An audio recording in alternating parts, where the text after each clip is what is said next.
എല്ലാവർക്കും നമസ്കാരം. IFPHന്റെ 1887 പ്രതിദിന സൂം വെബിനാറിലേക്ക് എല്ലാവരെയും സ്വാഗതം ചെയ്തുകൊള്ളുന്നു. ഇന്ന് നമ്മുടെ ക്ലാസ് ആരംഭിക്കുന്നതിന് മുമ്പ് ഒരു നിമിഷം ഈശ്വര പ്രാർത്ഥന.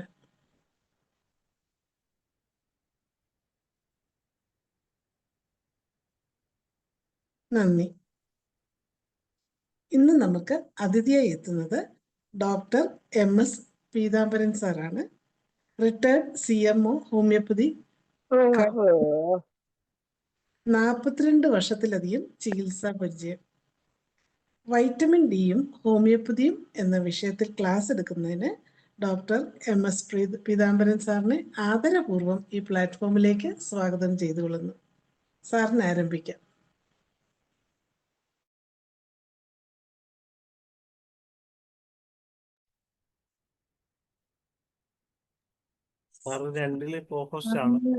കോഹോസ്റ്റ് ആണല്ലോ. അതെ. നമസ്കാരം. രണ്ട് സിസ്റ്റം വെച്ചിട്ടുണ്ടെന്ന് തോന്നുന്നു. അടുപ്പിച്ചാണെങ്കിൽ ഒന്ന് മ്യൂട്ട് ചെയ്യണേ. അത് എക്കോ വരുന്നുണ്ടേ. വീഡിയോ കൂടെ. ഇതില് വീഡിയോ വന്നിട്ടില്ല.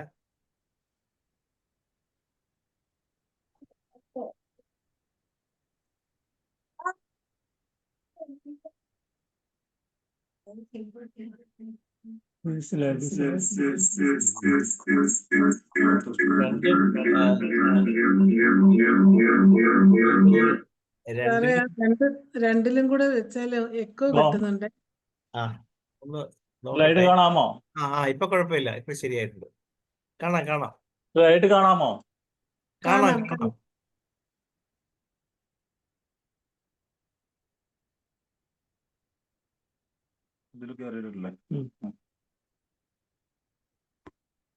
What is vitamin D3? അതാണ് ഇപ്പോഴത്തെ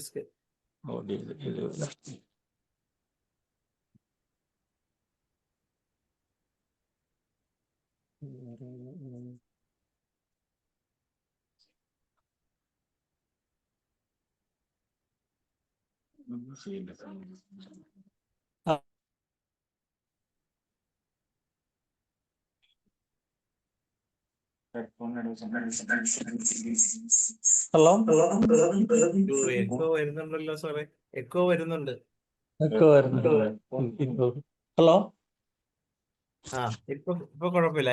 അഡ്മിനില് അത് മ്യൂട്ട് ചെയ്ത് വെച്ചാൽ മതി. ഇപ്പൊ കുഴപ്പമില്ല. രണ്ട് മ്യൂട്ടാണ്. അത് മ്യൂട്ടാണ്. സംസാരിച്ചോളൂ. ഇപ്പൊ കുഴപ്പമില്ല.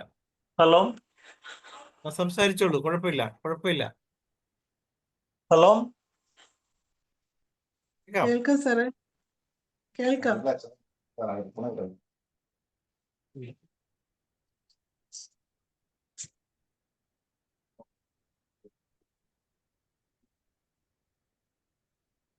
ഹലോ, കേൾക്കാം സാറേ.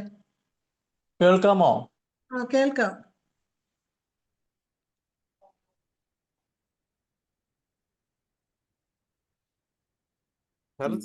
തുടങ്ങിക്കോളൂ. കേൾക്കാം. നന്നായിട്ട് കേൾക്കാം.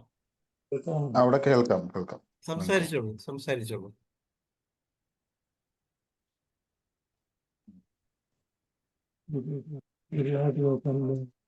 അത് ഫുള്ളായിട്ട് കേട്ട് കഴിഞ്ഞാൽ ഇവിടെ മൈക്കുന്ന എക്കോ വരും. ഇവിടെ സ്ക്രീൻ ഇത് പറയാതെ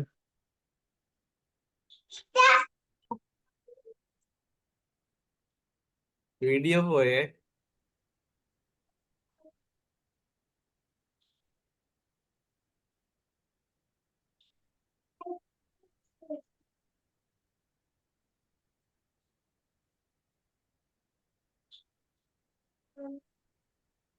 ഫുൾ സ്ക്രീനായി. കൊള്ളാം. ഇനി തുടങ്ങിയാ മതി. സാറിന്റെ വീഡിയോ പോയിട്ടുണ്ടേ. വീഡിയോ ഇല്ല.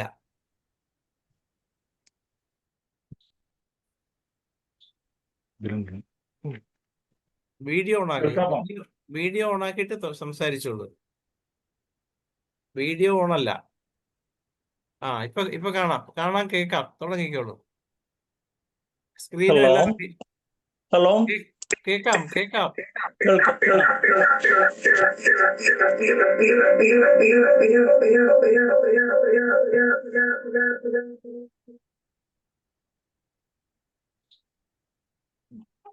ഹലോ കുഴപ്പമില്ല, തുടങ്ങിക്കോളൂ ഹലോ സാറേ. കേക്കാം കേക്കാം.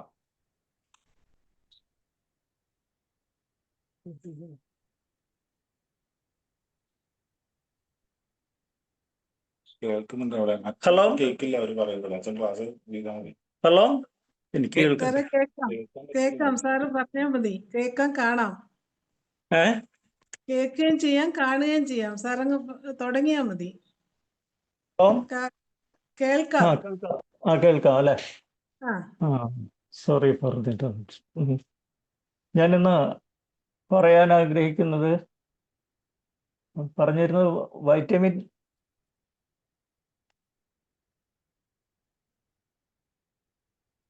ഇൻ ഹ്യൂമൻ ബോഡി എന്ന സബ്ജക്റ്റിനെ കുറിച്ചായിരുന്നു. ഈ അതിൻ്റെ കൂടെ ഇപ്പോൾ വൈറ്റമിൻ ഹോമിയോപ്പതി ഇന്ന് കൂട്ടിച്ചേർത്തതായി കാണുന്നുണ്ട്. ഞാനിവിടെ പറയുന്നത് വൈറ്റമിൻ്റെ D3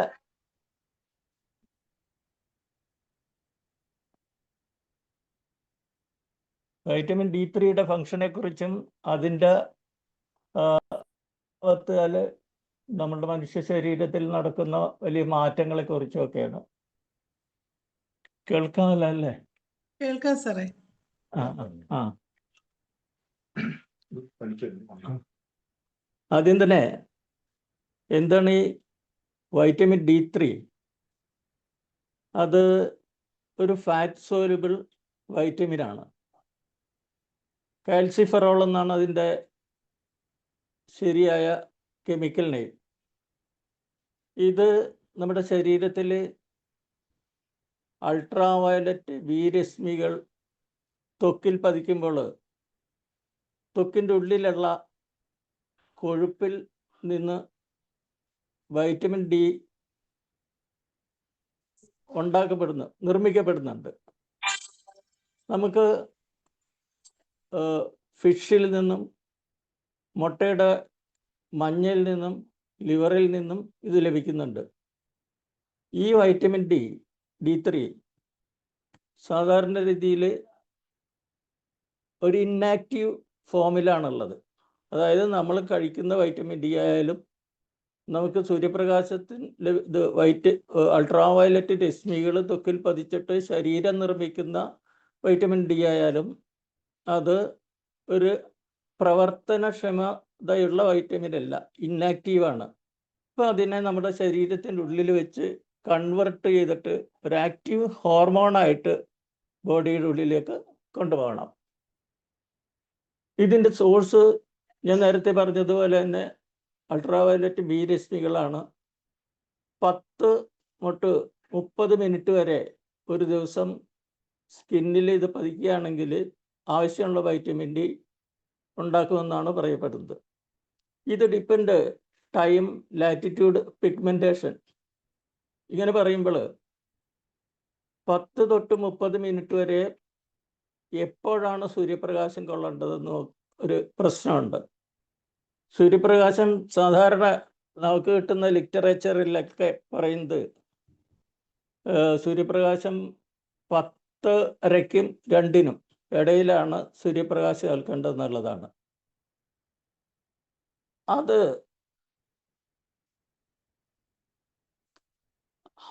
കേരളത്തെ സംബന്ധിച്ചിടത്തോളം നമ്മൾ ഈ ഒരു ഉഷ്ണമേഖലാ രാജ്യമാണ്. ഉഷ്ണമേഖലാ പ്രദേശത്ത് താമസിക്കുന്ന ആളുകളായതുകൊണ്ട് ഈ 10-നും 2 മണിക്കും ഇടയിലുള്ള സൂര്യപ്രകാശം വളരെ തീവ്രമായിട്ടുള്ളത് തന്നെ ആയിരിക്കുള്ളൂ.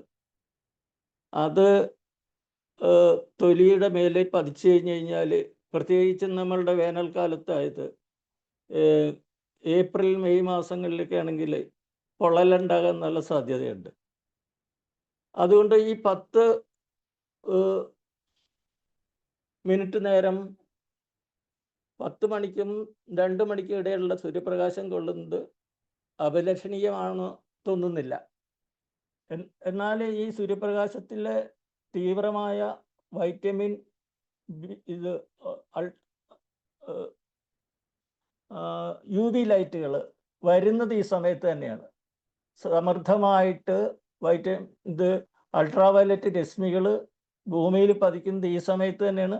പക്ഷെ ആ സമയത്ത് നമ്മളുടെ ഈ പ്രദേശത്ത്, അതായത് ഉഷ്ണമേഖലാ രാജ്യമായ ഉഷ്ണമേഖലാ ഇതിൽ സ്ഥിതി ചെയ്യുന്ന നമ്മളുടെ സംസ്ഥാനത്ത് അല്ലെങ്കിൽ ഇന്ത്യയിൽ തന്നെ പൊതുവെയും ഈ സമയത്ത് സൂര്യപ്രകാശം നമ്മൾ ശരീരത്തിൽ തട്ടാനിടയായാൽ ഈ പറയുന്ന ദോഷം ഉണ്ടാകുന്നുണ്ട്. അതുകൊണ്ട് പിന്നെ ഏത് സമയത്താണ് നമുക്ക് സൂര്യപ്രകാശം ഏൽക്കാൻ പറ്റിയതെന്ന് ചോദിച്ചു കഴിഞ്ഞാൽ നമുക്ക് 7 മുതൽ 9 വരെയുള്ള സമയത്ത് ഈ സൂര്യപ്രകാശം തൊലിയിൽ പതിക്കുകയാണെങ്കിൽ അതിൻ്റെ വൈറ്റമിൻ സൂര്യപ്രകാശത്തിൽ അൾട്രാവയലറ്റ് രശ്മികളുടെ സാന്ദ്രത കുറവായിരിക്കുള്ളൂ. കാരണം സൂര്യനും ഭൂമിയും തമ്മിലുള്ള അകലം വളരെ വർദ്ധിച്ചിരിക്കുന്ന ഒരു സമയത്ത് ധാരാളം അന്തരീക്ഷത്തിലൂടെ ഒരുപാട് ദീർഘദൂരം അൾട്രാവയലറ്റ് രശ്മികൾക്ക് സഞ്ചരിക്കേണ്ടതുകൊണ്ട് കുറേ അൾട്രാവയലറ്റ് രശ്മികൾ ഡിഫ്യൂസ് ചെയ്ത് പോകാൻ സാധ്യതയുണ്ട്, അന്തരീക്ഷത്തിൽ വെച്ച് മിസ് ചെയ്യാൻ സാധ്യതയുണ്ട്.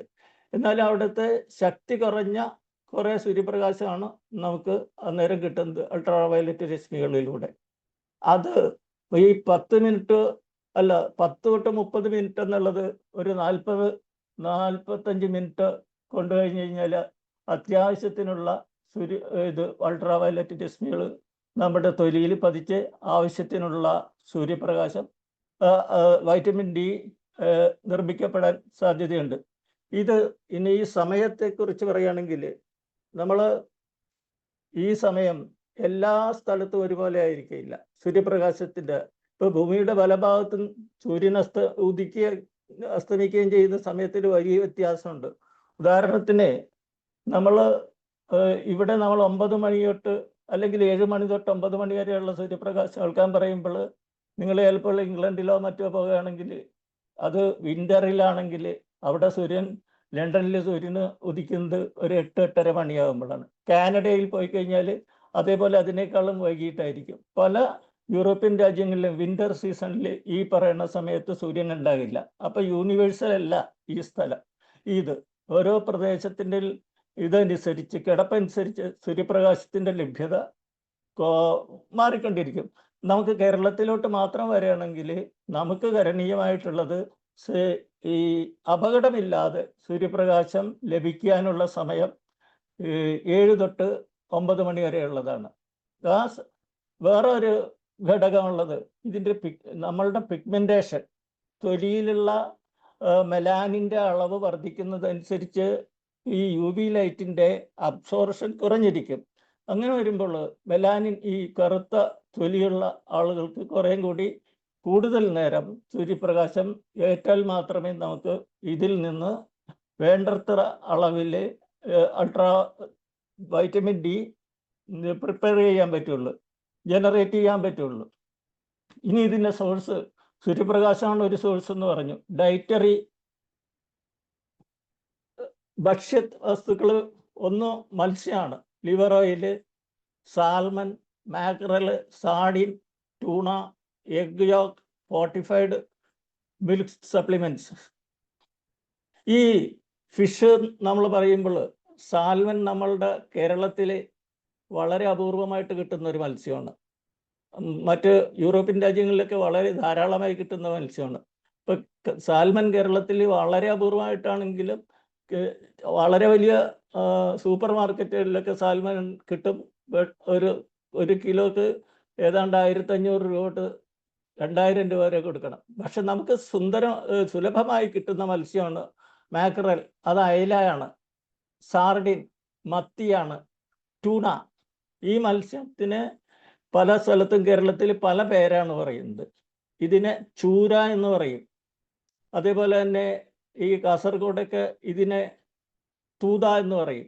ചില സ്ഥലത്ത് ഇതിനെ കുടുക്ക എന്ന് പറയും. അപ്പം ഞാൻ ഈ പറഞ്ഞ 3 മത്സ്യങ്ങൾ, അതായത് അയില, മത്തി, ചൂര, ഇത് സമൃദ്ധമായിട്ട് കേരളത്തിൽ കിട്ടുന്ന മത്സ്യങ്ങളാണ്.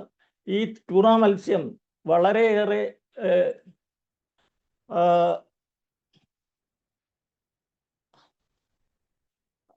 കൊഴുപ്പുള്ള മത്സ്യമാണ്. അതിൽ നിന്നും നമുക്ക് ഈ വൈറ്റമിൻ ഡിയുടെ ലഭ്യത വളരെ കൂടുതലായിരിക്കും. അത് തന്നെ മുട്ടയുടെ മഞ്ഞയിലും. അതുപോലെ തന്നെ ഫോർട്ടിഫൈഡ് മിൽക്ക് സപ്ലിമെന്റ്സ് എന്ന് വെച്ചാൽ സമ്പുഷ്ടീകരിച്ച ഇത് പാലുൽപ്പന്നങ്ങൾ. ഇനി വേറെ ഒരു സോഴ്സ് എന്ന് പറയുന്നത് ക്യാപ്സ്യൂള്, വൈറ്റമിൻ ക്യാപ്സ്യൂളായിട്ട് നിങ്ങൾക്ക് വാങ്ങാൻ കിട്ടും. അതേപോലെ തന്നെ കുട്ടികൾക്ക് കൊടുക്കാനാണെങ്കിൽ ഡ്രോപ്സ് ആയിട്ട് വാങ്ങാനും പറ്റും. ഈ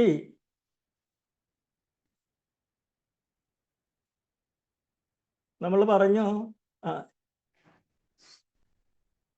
ഇങ്ങനെ ലഭിക്കുന്ന വൈറ്റമിൻ എല്ലാം തന്നെ നമ്മൾക്ക് മത്സ്യത്തിൽ നിന്ന് കിട്ടുന്നതായാലും മുട്ടയിൽ നിന്ന് കിട്ടുന്നതായാലും കടയിൽ നിന്ന് വാങ്ങുന്നത് കിട്ടുന്നതായാലും സൂര്യപ്രകാശത്തിൽ നിന്ന് കിട്ടുന്നതായാലും ഈ എല്ലാ വൈറ്റമിനും ഒരു ഇന്നാക്റ്റീവാണ്, പ്രവർത്തനക്ഷമമുള്ള വൈറ്റമിനല്ല. നമ്മുടെ വയറിൻ്റെ ഉള്ളിൽ പോയാലും ഇത് പ്രവർത്തനക്ഷമമുള്ള വൈറ്റമിൻ അല്ല. അപ്പോൾ അതിനെ പ്രവർത്തനക്ഷമമാക്കുന്നതിന് ഹൈഡ്രോക്സിലേഷൻ എന്ന ഒരു പ്രോസസ്സിലൂടെ അത് കടന്നു പോകണം. അതിൻ്റെ ആദ്യ സ്റ്റെപ്പ് ലിവറിൽ വെച്ചാണ് നടക്കുന്നത്. അവിടെ ഈ കോളികാൽസിഫെറോൾ എന്ന വൈറ്റമിനെ 25 ഹൈഡ്രോക്സി വിറ്റാമിൻ D3 ആയിട്ട് കൺവെർട്ട് ചെയ്യുന്നു. ഇതിൻ്റെ പേര് കാൽസിഡോൾ എന്നാണ് അതിൻ്റെ പേര്. ഇതിനെ സഹായിക്കുന്ന എൻസൈം 25 ഹൈഡ്രോക്സിലേസ് ആണ്. ഇത് ശരീരത്തിലൊരു സ്റ്റോറേജ് ഫോമിലുള്ള വൈറ്റമിനാണ്, നമ്മുടെ രക്തത്തിൽ കാണുന്ന വൈറ്റമിനാണ്. വൈറ്റമിൻ നമ്മൾ ടെസ്റ്റ് ചെയ്യാൻ പോകുമ്പോൾ ഈ വൈറ്റമിനാണ് നമുക്ക് കിട്ടുന്നത്. അപ്പം ആദ്യത്തെ ഹൈഡ്രോക്സിലൈസേഷന് ശേഷം നമുക്ക് ഈ വൈറ്റമിൻ ആക്റ്റീവ് ആകുന്നു. അത് ലിവറിൽ വെച്ചാണ് നടക്കുന്നത്.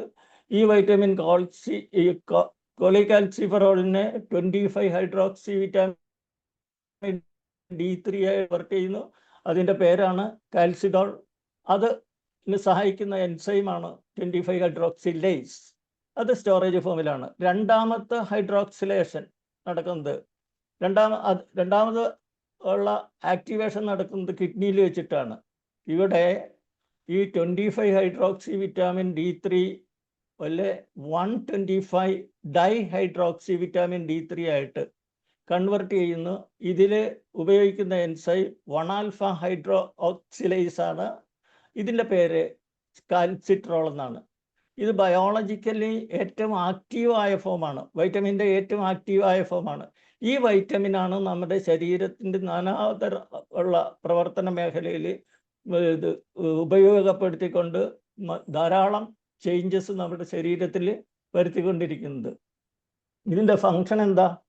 ഒന്ന്, നമ്മളുടെ മെയിൻ ഫങ്ഷൻ കാൽസിട്രോൾ എന്ന ആക്റ്റീവ് വിറ്റാമിൻ ഫോമിൻ്റെ വൈറ്റമിൻ D3യുടെ ഫങ്ഷൻ കാൽസ്യം ഫോസ്ഫേറ്റ് ഹോമോസ്റ്റാസിസ് ആണ്. അതായത് കാൽസ്യത്തിനെ ഫോസ്ഫേറ്റിനെ നമ്മുടെ ബ്ലഡിലോട്ട് കടത്തിവിടുന്ന ഒരു പണിയാണിത്. ഇത് കാൽസിട്രോൾ ഈ നമ്മളുടെ എല്ലാം ഇൻഡസ്റ്റൈൻ്റെ സെല്ലുകളിൽ വൈറ്റമിൻ D റിസപ്റ്റേഴ്സ് ഉണ്ട്. ഇൻഡസ്റ്റൈൻ സെല്ലുകളിലുള്ള വൈറ്റമിൻ D റിസപ്റ്റേഴ്സിൽ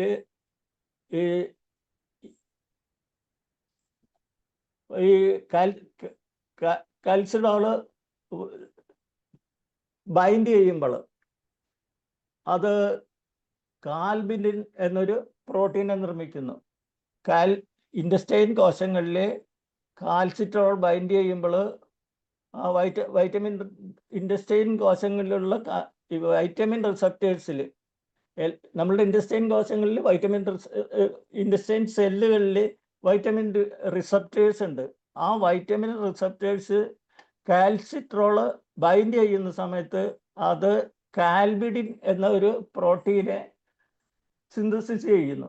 ഈ കാൽബിഡിൻ പ്രോട്ടീനാണ് ഈ കാൽസ്യത്തിനെ ഫുഡിൽ നിന്ന് അബ്സോർവ് ചെയ്യുന്നത്, കാൽബിൻഡിൻ. അതേപോലെ തന്നെ കാൽബിൻഡിൻ പ്രോട്ടീൻ ഫോസ്ഫേറ്റിനെയും ഈ ഫുഡിൽ നിന്ന് അബ്സോർവ് ചെയ്യുന്നു. ഇത് രണ്ടും കൂടി ചേർത്തിട്ട് കാൽസ്യം ട്രാൻസ്പോർട്ടേഴ്സ് ഇതിൻ്റെ അബ്സോർപ്ഷൻ കൂടുതൽ കാര്യക്ഷമമാക്കുന്നു ഡയറ്റിൽ നിന്ന്. ഇനിയുള്ള പോർഷൻ ഇത് കിഡ്നിയിലുള്ള പ്രവർത്തനമാണ്. അപ്പോൾ കാൽസ്യം നമ്മുടെ ശരീരത്തിലെ ഇൻഡസ്റ്റൈൻ കോശങ്ങളിലേക്ക് അബ്സോർബ് ചെയ്തിട്ട് പോകുന്നു. ഇനി അതിനെ കാൽസ്യം കിഡ്നിയിൽ എങ്ങനെയാണ് പ്രവർത്തിക്കുന്നത് എന്നാണ്. കാൽസ്യം നമ്മൾ കഴിക്കുന്ന ഭക്ഷണത്തിലുള്ള കാൽസ്യം ഈ നേരത്തെ പറഞ്ഞ പ്രോസസ്സിലൂടെയൊക്കെ കൂടി ഇൻഡസ്റ്റൈനിൽ വന്നു. ഇൻഡസ്റ്റൈനിൽ നിന്ന് അത് ബ്ലഡിലേക്ക് കയറി കഴിഞ്ഞ് കഴിഞ്ഞാൽ അതിനെ കിഡ്നിയിൽ വെച്ചിട്ട് നമ്മൾ ഉപയോഗിച്ചു കഴിഞ്ഞ വസ്തു എല്ലാം രക്തത്തിൽ കലർന്നിട്ട് അത് രക്തത്തിലൂടെ കിഡ്നിയിലേക്ക് പോയി കഴിഞ്ഞു കഴിഞ്ഞാൽ അവിടെ വെച്ചിട്ട് അതിനെ മൂത്രമായിട്ട് പുറത്തേക്ക് വിടുകയാണ് എല്ലാം ചെയ്യുന്നത്. അതിൽ ഈ കാൽസ്യം, കുറേ കാൽസ്യം നമ്മളുടെ യൂറിനിലൂടെ നഷ്ടപ്പെടാൻ സാധ്യതയുണ്ട്. അങ്ങനെ നഷ്ടപ്പെടുന്ന കാൽസ്യത്തിനെ റീഅബ്സോർബ് ചെയ്യുന്നതിന് ഈ വൈറ്റമിൻ D3 ഏറ്റവും അത്യാവശ്യമാണ്. അത് റെഗുലേറ്റ് ചെയ്ത് റീഅബ്സോർബ്സ് നടത്തുന്നതിന് പാരാതൈറോയിഡ് ഹോർമോൺ സഹായിക്കുന്നു. കിഡ്നിയിൽ ഇതാണ് നടക്കുന്നത്. വൈറ്റമിൻ D നമ്മൾ ആക്ടിവേറ്റീവ് ഫോം ആക്കുന്നു. അത് ലിവറിൽ വെച്ചിട്ടാണ്. അവിടെ വെച്ചിട്ട് അതിനെ 2 തരത്തിലുള്ള ആക്ടിവേഷൻ ഉണ്ടാക്കുന്നു. അങ്ങനെ അതിനെ കാൽസിട്രോൾ ആക്കി കൺവേർട്ട് ചെയ്തിട്ട് ബ്ലഡിലോട്ട് വരികയാണ്. ബ്ലഡിൽ വന്നു കഴിഞ്ഞ് കഴിഞ്ഞാൽ അതിന് ഓരോ സ്ഥലത്തും ഓരോ ഫങ്ഷൻ ഉണ്ട്. അത് വിറ്റാമിൻ D3യുടെ റോള്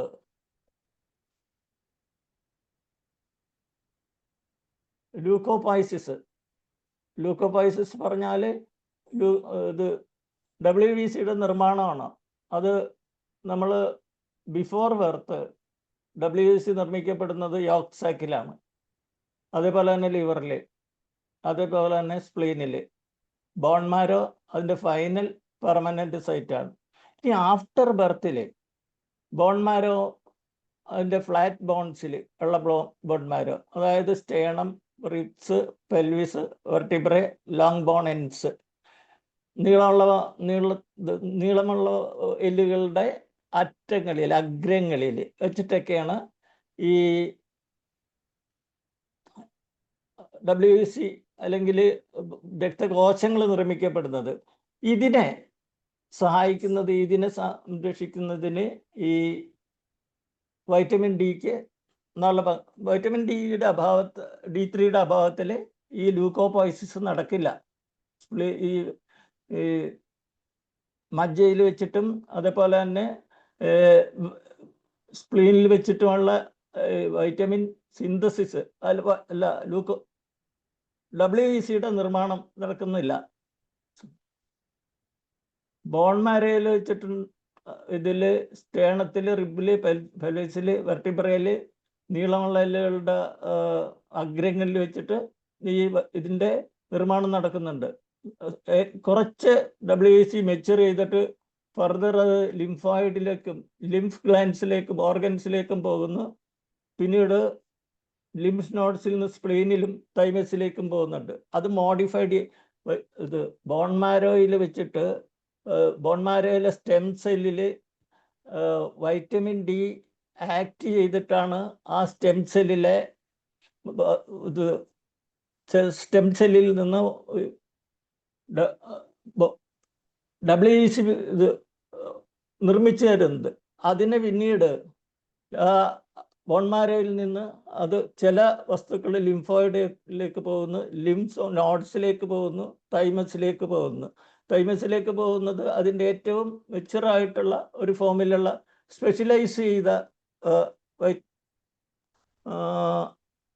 WBC ആണ്. അതിന് ആ നിർമ്മാണത്തിൽ ഏറ്റവും, അതായത് ലൂക്കോപൈസിസിൻ്റെ നിർമ്മാണത്തിൽ ഏറ്റവും ആവശ്യമായ ഒരു ഘടകം വൈറ്റമിൻ D3യുടെ സഹായം ഇല്ലാതെ നിർമ്മാണം നടക്കില്ല. വൈറ്റമിൻ D3 റിസപ്റ്റേഴ്സ് എല്ലാ ബോൺ മാരോ സെൽസിലും കാണും. അതിൻ്റെ ഈ വൈറ്റമിൻ ഡിയുടെ പ്രവർത്തനം എങ്ങനെയാണ്? ഈ മോണോസൈറ്റ്സിനെ മാക്രോഫേജസ് അതേപോലെയുള്ള ഡിഫറൻസിയേഷൻ നടക്കുന്നുണ്ട്. അത് വൈറ്റമിൻ ഡിയുടെ സഹായത്താലാണ് നടക്കുന്നത്. അതേപോലെ തന്നെ മോഡുലേഷൻ ഓഫ് ഇമ്മ്യൂൺ റെസ്പോൺസിൻ്റെ മോഡുലേഷൻ, അത് കാറ്റ്ഹെൽസിഡിൻ, ഡിഫെൻസിൻ എന്ന 2 ആൻറ്റി മൈക്രോബൽ പെപ്റ്റൈഡ്സിനെ നിർമ്മിച്ചുകൊണ്ടാണ് നടക്കുന്നത്. ഈ നിർമ്മാണത്തിന് പങ്കുവഹിക്കുന്നതിൽ അതിൽ ആ മോഡുലേഷൻ റെസ്പോൺസ് ഉണ്ടാക്കുന്ന കാറ്റ്ഹെൽസിഡിൻ, ഡിഫെൻസിൻ, ആ സാധനങ്ങളെ നമ്മളുടെ പ്രാഥമികമായ ഇമ്മ്യൂൺ സിസ്റ്റത്തോട് കൂടി കൂട്ടിച്ചേർത്ത് ഇതിനെ ശക്തിപ്പെടുത്തുകയാണ് ചെയ്യുന്നത്. ഇത് രണ്ടും ബോഡിയിൽ നിർമ്മിക്കുന്ന ആൻറ്റിബയോട്ടിക്കുകളാണ്. കാത്തഹെൽസിഡിനും ഡിഫൻസിനും ബോഡിയിൽ നിർമ്മിക്കുന്ന മൈക്രോ പെപ്റ്റൈഡ്സ് ആണ്, അല്ലെങ്കിൽ ആൻറ്റിബയോട്ടിക്കുകൾ എന്ന് തന്നെ പറയുന്നതിന്. അതിൻ്റെ ഈ regulation of hematopoietic system cell micro environment ഇവിടെയും വൈറ്റമിൻ ഡി ആണ് പ്രവർത്തിക്കുന്നത്.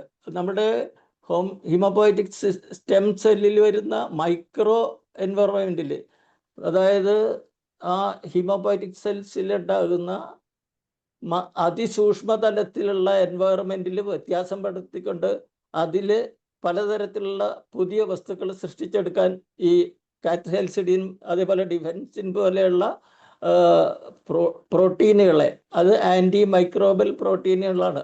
ഇതിനെ ശരീരത്തിലെ അണുജീവികളെ നശിപ്പിക്കാനും അതിനെ രണ്ട് തരത്തിലാണ് അത് പ്രവർത്തിക്കുന്നത്. കാത്തഹെൽസിഡിൻ നമ്മളുടെ ശരീരത്തിൻ്റെ വിവിധ കോശങ്ങളിൽ കാണുന്നുണ്ട്.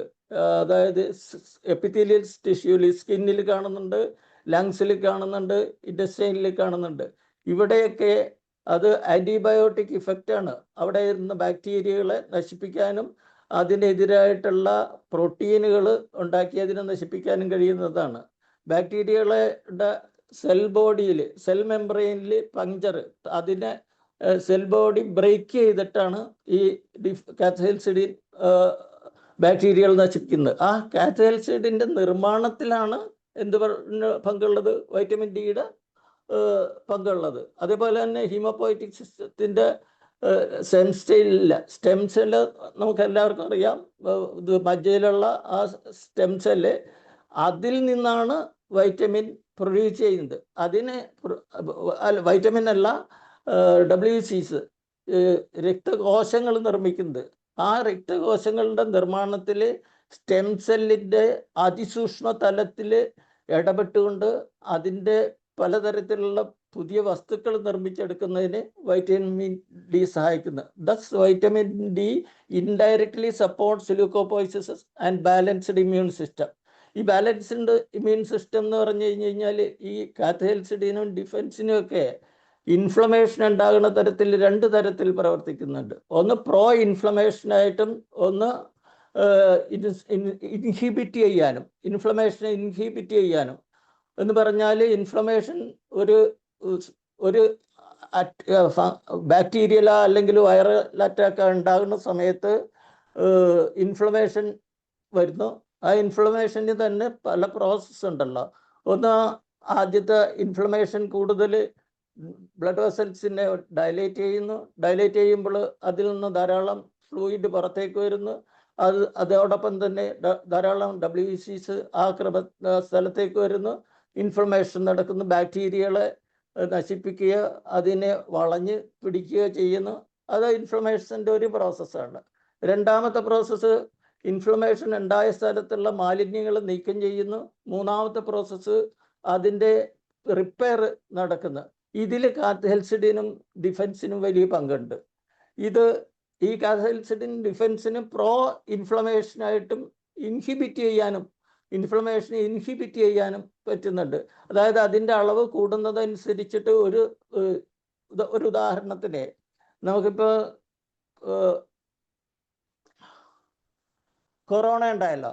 കൊറോണ ഉണ്ടായ സമയത്ത് കൊറോണ വൈറസുകൾ വളരെ കൂടുതലായിട്ട് നമ്മുടെ ശരീരത്തിലേക്ക് കയറി. അത് ഏറ്റവും കൂടുതൽ അഫക്റ്റ് ചെയ്തത് നമ്മുടെ ശ്വാസകോശങ്ങളെയാണ്.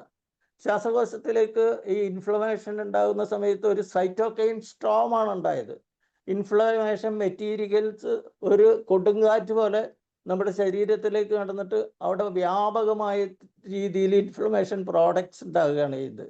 അത് എന്താണ്? ഫ്ലൂയിഡാണ്. ആ ഫ്ലൂയിഡ് ശ്വാസകോശത്തിൽ നിറഞ്ഞു കഴിയുമ്പോൾ ആ ഇൻഫ്ലമേഷൻ്റെ ഫലമായിട്ട് ആ ഇമ്മ്യൂണിറ്റിയുടെ അധികരിച്ച പ്രവർത്തന ഫലമായിട്ട് നമ്മുടെ ശ്വാസകോശത്തിനെ നശിപ്പിക്കുകയാണ് ചെയ്തത്. അങ്ങനെ നശിപ്പിക്കുന്ന ഓവർ ഇൻഫ്ലമേഷൻ വരുന്ന സമയത്ത് അതിനെ ഈ കാത്തഹെൽസിഡിനും ഡിഫൻസിനും അതേപോലെ തന്നെ T റെഗുലേറ്ററി സെൽസും ഒക്കെ നിർമ്മിക്കപ്പെട്ടിട്ട് അതിനെ ഇൻഹിബിറ്റ് ചെയ്യാൻ പറ്റുന്നുണ്ട്. അതിനെ ഈ ഇൻഹിബിറ്റ് ചെയ്യാനും ഇതിൻ്റെ അളവ് കൂടുന്നതനുസരിച്ച് ആദ്യത്തെ സ്റ്റേജിൽ അവിടെ ഇൻഫ്ലമേഷൻ, ഹെൽത്തി ഇൻഫ്ലമേഷനാണ് നടക്കുന്നത്. ഈ സൈറ്റോകൈൻ സ്ട്രോം പോലെയുള്ള സംഭവത്തിൽ അതിനെ ഇൻഹിബിറ്റ് ചെയ്യാനും ഈ കാത്തഹെൽസിഡിനും ഡിഫൻസിനും സഹായിക്കുന്നുണ്ട്. ഈ കാത്തഹെൽസിഡിൻ്റെയും ഡിഫൻസിൻ്റെയും നിർമ്മാണത്തിൽ സഹായിക്കുന്നതാണ് നമ്മുടെ വൈറ്റമിൻ D3. അങ്ങനെ ഹീമോപോയറ്റിക് സ്റ്റെം സെൽസിൻ്റെ മൈക്രോ തലത്തിൽ, സൂക്ഷ്മതലത്തിൽ ഇടപെട്ടുകൊണ്ട് അതിൻ്റെ ജനറ്റിക്സിൽ തന്നെ മാറ്റം വരുത്തിക്കൊണ്ടാണ്, പുതിയ മാറ്റങ്ങൾ സൃഷ്ടിച്ചുകൊണ്ടാണ് പുതിയ പെപ്റ്റൈഡ്സുകൾ നിർമ്മിക്കുന്നത്. അങ്ങനെ vitamin D3 indirectly support leukopoiesis and balanced immune defence. Balanced immune defence ഉണ്ടാക്കുന്നത് ഈ വൈറ്റമിൻ ആൻറ്റി മൈക്രോ പെപ്റ്റൈഡ്സ് കൂടുതൽ ഉണ്ടാക്കുന്ന സമയത്ത് ഒരു പരിധി വിട്ടുപോയി കഴിഞ്ഞ് കഴിഞ്ഞാൽ അത് ഇൻഫ്ലമേഷൻ നമുക്ക് നമ്മുടെ ആരോഗ്യത്തിൽ, ഇപ്പോൾ കൊറോണയിൽ സംഭവിച്ചതുപോലെ ഒരുപാട് സൈറ്റോകൈൻ പ്രോഡക്ട്സ് അല്ലെങ്കിൽ ഇൻഫ്ലമേറ്ററി പ്രോഡക്ട്സ് നമ്മുടെ ശരീരത്തിലേക്ക് കടന്നു വരുമ്പോൾ നമ്മുടെ അവയവങ്ങളെ ഇൻഫ്ലമേഷൻ്റെ, ഇമ്മ്യൂൺ സിസ്റ്റത്തിൻ്റെ അധികരിച്ച പ്രവർത്തനം മൂലമാണ് ഇവിടെ ഇത് സംഭവിക്കുന്നത്. അങ്ങനെ വരുമ്പോൾ അതിനെ റെഗുലേറ്റ് ചെയ്യാനുള്ള മെക്കാനിസം ഈ കാത്തഹെൽസിഡിന് ഉണ്ടാകുന്നുണ്ട്. അതിനെ അറസ്റ്റ് ചെയ്യാനുള്ള മെക്കാനിസം ഉണ്ട്. അതിൽ ഏറ്റവും കൂടുതൽ പ്രവർത്തിക്കുന്നത് T സെൽസുകളാണ്. Vitamin D calciferol is not just for a bone health. It acts a powerful immune modulator, especially for T lymphocytes. It acts from calcitrol, ഡൈഹൈഡ്രോക്സിവിറ്റാമിൻ, അതായത് ഇതിൻ്റെ 125 കാൽസിട്രോൾ ആണത്. 125 ഹൈഡ്രോക്സി വിറ്റാമിൻ D3 എന്ന് പറയുന്നത് കാൽസിട്രോൾ ആണ്. Directly effect T developments and T cell development and activation of the function. ഈ T സെല്ലിൻ്റെ നിർമ്മാണം അതിൽ ഏറ്റവും കൂടുതൽ സഹായിക്കുന്നത് ഈ കാൽസിട്രോൾ ആണ്. ആ കാൽസിട്രോൾ അതിൻ്റെ ഡെവലപ്മെന്റിലെയും അതിൻ്റെ ആക്ടിവേഷനെയും സഹായിക്കുന്നുണ്ട്. T റെഗുലേറ്ററി സെൽസ് ആണ് ഇതിനെ ഇൻഹിബിറ്റ് ചെയ്യുന്നത്. ഈ ഓവറായിട്ട് വരുന്ന ഇമ്മ്യൂൺ സിസ്റ്റത്തിനെ ഇൻഹിബിറ്റ് ചെയ്യുന്നത് T റെഗുലേറ്ററി സെൽസ് ആണ്. അത് natural T regulatory cells develop ചെയ്യുന്നത് തൈമസിലാണ് അത് ഡെവലപ്പ് ചെയ്യുന്നത്.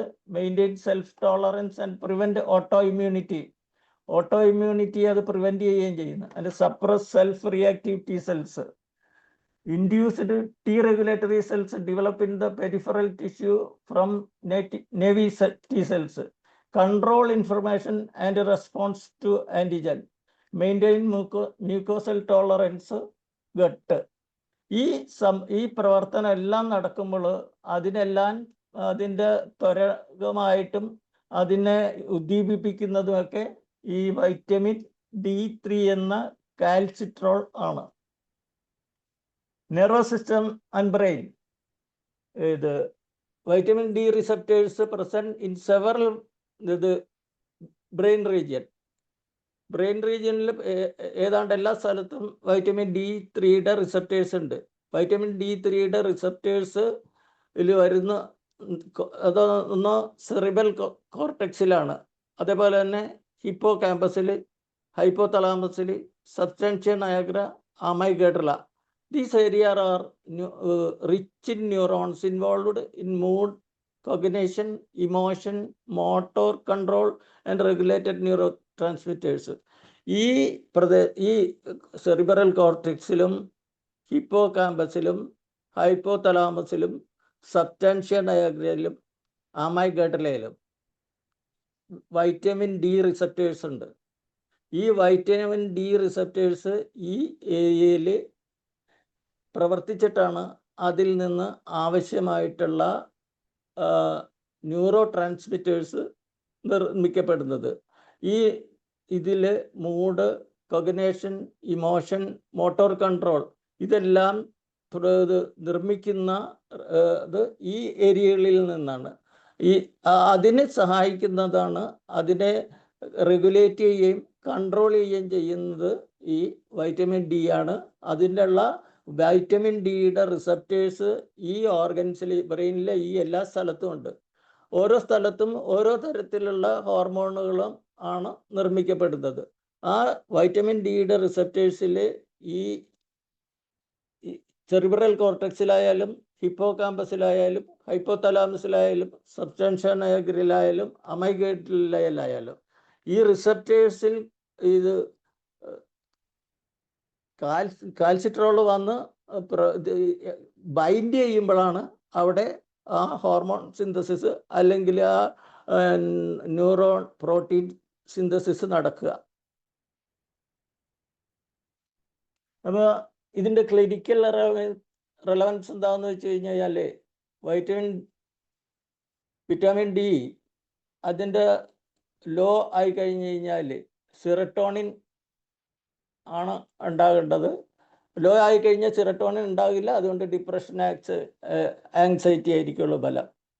ലോ സെറട്ടോണിൻ വരുമ്പോൾ വൈറ്റമിൻ D3 ഈ പാർക്കിൻസൺ ഡിസീസിൽ ഈ ഡോപ്പമിൻ ഉണ്ടാക്കുന്ന കോശങ്ങളുടെ നഷ്ടത്തെ തടയുന്നുണ്ട്. അപ്പോൾ പാർക്കിൻസോണിസം ഡിസീസിനെ തടയാൻ വൈറ്റമിൻ D3 ഇല്ലാതെ നടക്കില്ല. അതേപോലെ വൈറ്റമിൻ D3യുടെ ആൾട്ടേർഡ് സിഗ്നൽസ് ഡോപ്പമിൻ ഗ്ലൂട്ടാമേറ്റ് സർക്യൂട്ടിനെ ബാധിക്കുന്നു. അതുകൊണ്ട് സ്കീസോഫ്രീനിയ എന്ന രോഗം ഉണ്ടാകുന്നു. വൈറ്റമിൻ ഡിയുടെ deficiency correlate with altered serotonin and synthesis pathways ഓട്ടിസത്തിന് കാരണമാകുന്നു. ഇതൊക്കെ ഇത് നമ്മുടെ ബ്രെയിനിലുള്ള എഫക്റ്റാണ്. ഇതിൻ്റെ സമറി പറയുകയാണെങ്കിൽ വൈറ്റമിൻ D3 ഒരു ന്യൂറോ സ്റ്റീറോയിഡായിട്ട് പ്രവർത്തിക്കുന്നു. അതിൻ്റെ ഫലമായിട്ട് റെഗുലേഷൻ ന്യൂറൽ ജീൻ എക്സ്പ്രഷനിൽ വരുത്തുന്നു.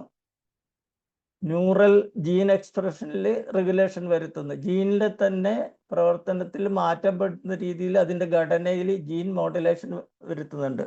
അതിന് modulate neuro transmitter synthesis, serotonin, dopamine, more epinephrine balance ചെയ്യാൻ എക്സൈറ്ററി ആൻഡ് ഇൻഹിബിറ്ററി ഫങ്ഷൻ ഞാൻ നേരത്തെ പറഞ്ഞത്.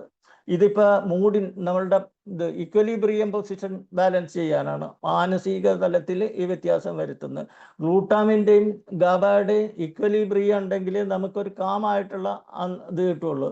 ഗ്ലൂട്ടാമിൻ നമുക്ക് ഇത് എക്സൈറ്റേറ്ററി ഇതാണ്, എക്സൈറ്റ് ചെയ്യിക്കുന്നതാണ്, അല്ലെങ്കിൽ കൂടുതൽ ആക്ഷൻ ഉണ്ടാക്കുന്നതാണ്. ഗാബയാണെങ്കിൽ നമ്മളെ ഇൻഹിബിറ്റ് ചെയ്യുന്നത്, ശാന്തത കൊണ്ടുവരുന്നതാണ്.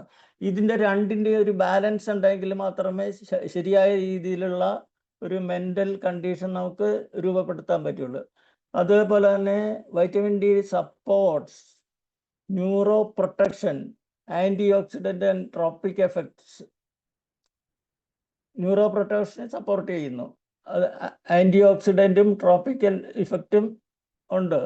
Maintain mood and cognition through serotonin and dopamine balance.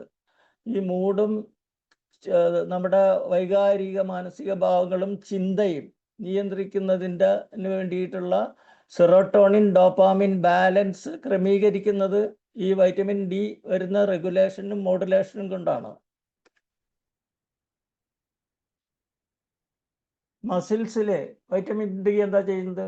Promotes normal muscle contraction by ensuring adequate intracellular calcium. Muscle contract ചെയ്യുകയും റിലാക്സ് ചെയ്യുകയും ചെയ്യുന്നതിൽ ഈ കാൽസ്യത്തിന് നല്ല പങ്കുണ്ട്. അതിനാവശ്യമായിട്ടുള്ള കാൽസ്യത്തിൻ്റെ അവിടെ ആ സെല്ലുകളിലേക്ക് കൊണ്ടുവരാൻ പ്രൊമോട്ട് ചെയ്യുന്നത്, ആ പ്രോസസ്സിനെ പ്രൊമോട്ട് ചെയ്യുന്നത് വൈറ്റമിൻ ഡി ആണ്. Improve strength and balance, especially in the elderly, reduced fall risk. ഈ ബാലൻസ് ചെയ്ത് മസിൽസിനെ ബലപ്പെടുത്തിക്കൊണ്ട് ആ പ്രായമായ ആളുകളിൽ വീഴാനും ഇത് അപകടം ഉണ്ടാകാനുള്ള റിസ്കിനെ തടയാൻ പറ്റുന്നു ഈ വൈറ്റമിൻ ഡി. അതിൻ്റെ ഈ സ്ട്രെങ്ത് ഇംപ്രൂവ് ചെയ്യുന്നത് കൊണ്ട്, മസിൽ സ്ട്രെങ്ത് ഇംപ്രൂവ് ചെയ്യുന്നതുകൊണ്ട്. Pancreatic function, it supports insulin secretion from beta cells in the pancreas. നമ്മുടെ പാൻക്രിയാസിലുള്ള ബീറ്റ സെല്ലുകളാണ് എന്തുണ്ടാകുന്നത്? ഇൻസുലിൻ ഉണ്ടാക്കുന്നത്.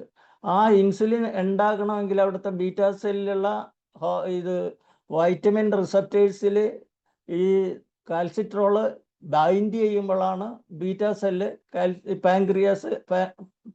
പാങ്ക്രിയാസിലെ ബീറ്റാ സെല്ല് ഇൻസുലിൻ നിർമ്മിക്കുന്നത്. അതേപോലെ തന്നെ improves glucose metabolism and insulin sensitivity. Glucose മെറ്റാബോളിസത്തിനെ ഇംപ്രൂവ് ചെയ്യുകയും ഇൻസുലിൻ്റെ സെൻസിറ്റിവിറ്റി നിലനിർത്തുകയും ചെയ്യുന്നുണ്ട്. ഇനി ഡെഫിഷ്യൻസി, ഓരോ സിസ്റ്റത്തിലും വൈറ്റമിൻ എങ്ങനെയാണ് പ്രവർത്തിക്കുന്നത്? വൈറ്റമിൻ കുറഞ്ഞു പോയി കഴിഞ്ഞ് കഴിഞ്ഞാൽ റിക്കറ്റ്സ് എവിടെ കുട്ടികളിൽ ഉണ്ടാകുന്നു, ഡീഫോംഡ് ബോൺസ് ഉണ്ടാകുന്നു. അഡൾട്ട്സിൽ വൈറ്റമിൻ കുറഞ്ഞു പോയി കഴിഞ്ഞ് കഴിഞ്ഞാൽ ഓസ്റ്റിയോമലേഷ്യ, ഓസ്റ്റിയോപൊറോസിസ് ഉണ്ടാകുന്നു. മസ്കുലർ സിസ്റ്റത്തിൽ വീക്ക്നെസ്, ഫെറ്റീഗ് ആൻഡ് മയോളജിയ ഉണ്ടാകുന്നു. എൻഡോക്രൈൻ സിസ്റ്റത്തിൽ നമ്മൾ നേരത്തെ പറഞ്ഞതിൻ്റെ അത് തന്നെയാണ്, secondary hyper thyroidism. Neurologically depression, cognitive decline, metabolic insulin resistance, obesity link, immune increased infection, auto immune disease. ഈ നമ്മുടെ ഇമ്മ്യൂൺ സിസ്റ്റം വർദ്ധിച്ച തോതിൽ പ്രവർത്തിക്കുമ്പോഴാണ് നമ്മുടെ ഓട്ടോഇമ്യൂൺ ഡിസീസ് ഉണ്ടാകുന്നത്. അതായത് ഇപ്പോൾ റുമറ്റോയിഡ് ആർത്രൈറ്റിസോ അതേപോലെയുള്ള ഏതെങ്കിലും രോഗം എടുത്താലും അവിടെ ഇമ്മ്യൂൺ സിസ്റ്റത്തിൻ്റെ അധികരിച്ചുള്ള പ്രവർത്തനത്തിൻ്റെ ആയിട്ടാണ് ഈ ഡിസീസ് അവിടെ ഫോം ചെയ്യുന്നത്. അനാവശ്യമായിട്ടുള്ള ഓട്ടോഇമ്യൂൺ പ്രോസസ്സ് വരുന്നത് കൊണ്ടാണ്. പക്ഷെ അതിനെ തടയാൻ ആർക്ക് കഴിയും? വൈറ്റമിൻ ഡിന് സപ്ലിമെൻ്റ് കൊണ്ട് കഴിയും ആ പ്രോസസ്സിനെ ഇൻഹിബിറ്റ് ചെയ്യാൻ.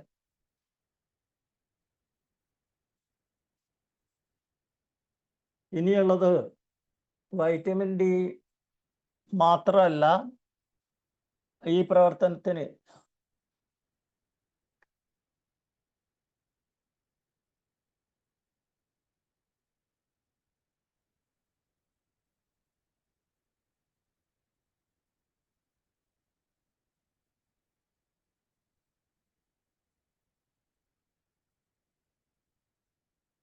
വൈറ്റമിൻ ഡിയുടെ എല്ലിലുള്ള ഒരു പ്രവർത്തനമുണ്ട്.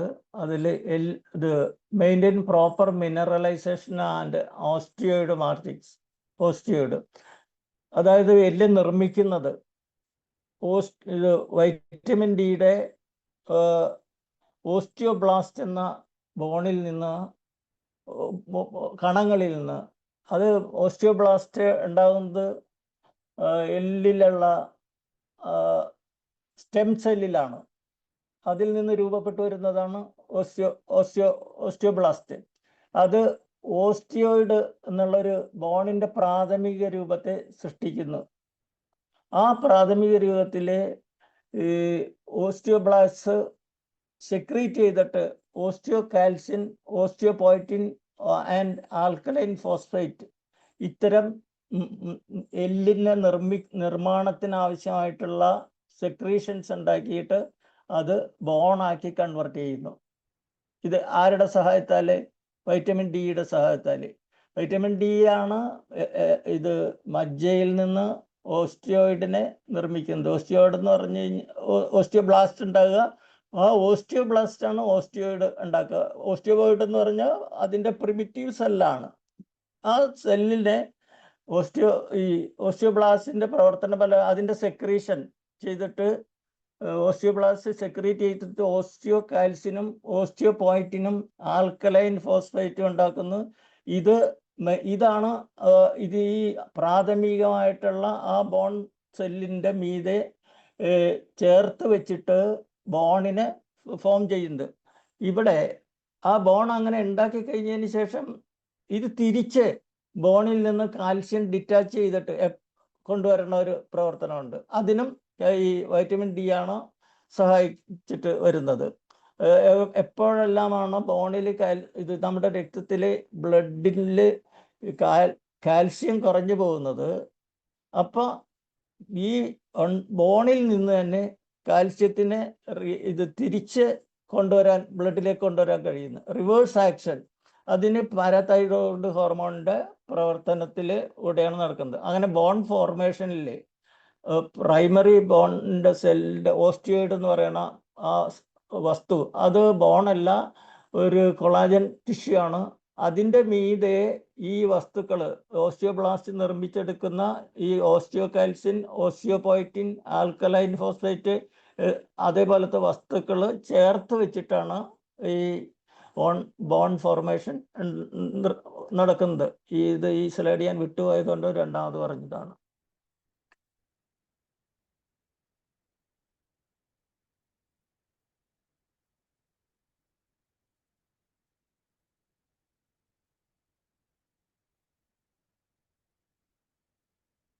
ഇനി ഇതിൻ്റെ ഒപ്റ്റിമൽ ലെവലാണ് വൈറ്റമിൻ ഡിയുടെ ഒപ്റ്റിമൽ ലെവല്.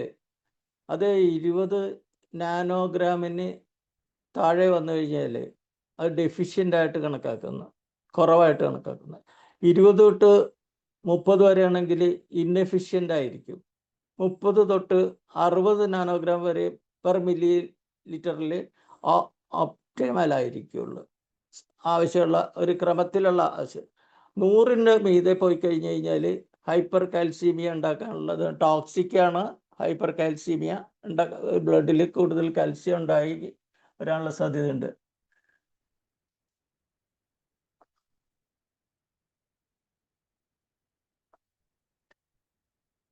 ഇനി ഈ വൈറ്റമിൻ D3 മാത്രം ഉപയോഗിച്ചുകൊണ്ട് പ്രവർത്തിക്കാൻ ഇത് വന്നു കഴിഞ്ഞ് കഴിഞ്ഞാൽ അതിൽ വേറെ ചില കുഴപ്പങ്ങളുണ്ടാകും.